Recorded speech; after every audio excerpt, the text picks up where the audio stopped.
வணக்கம். பார்த்தீங்களா எப்படி பயங்கரமாக வெயில் அடிக்குது.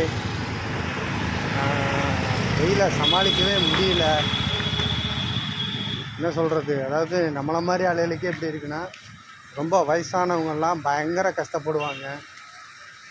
இந்த மாதிரி வெயிலை சமாளிக்கணுன்னா தயவுசெய்து டீ காஃபிலாம் சாப்பிடாதீங்க. வெயிலில் டயர்டாக இருக்குது, நம்ம ஒரு டீ சாப்பிட்லாம் அப்படிலாம் சொல்லி சாப்பிடாதீங்க. முடிஞ்ச வரைக்கும் மோர் குடிங்க.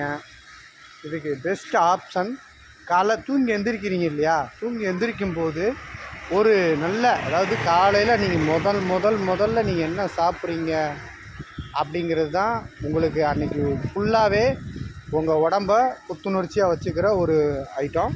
நீங்கள் காலைல தூங்கி எந்திரிச்ச உடனே என்ன பண்ணுறீங்கன்னா, காலைல வெறும் வயிற்றில் பழைய சோறு தண்ணி இருக்கு இல்லையா, நீச்ச தண்ணின்னு சொல்லுவாங்க, கஞ்சி தண்ணின்னு சொல்லுவாங்க, பழைய சோத்தோட தண்ணி.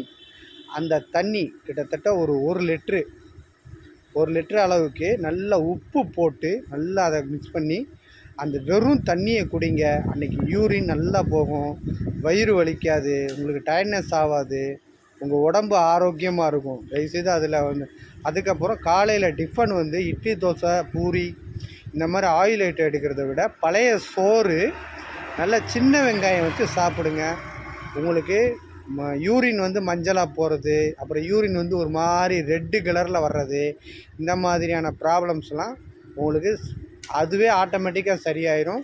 யூரின் பியூர் ஒயிட்டாக போகும்.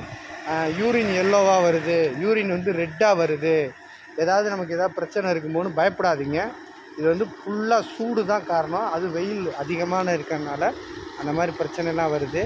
அதனால் தயவுசெய்து நல்ல கஞ்சி தண்ணி, எந்த விதமான செலவும் இல்லாமல் கஞ்சி தண்ணி குடிங்க, உடம்பு சரியாயிடும். ஓகேவா? பாய். ஓவராக வெயில் அடிக்குது, நானும் சாப்பிட போகிறேன். பாய்.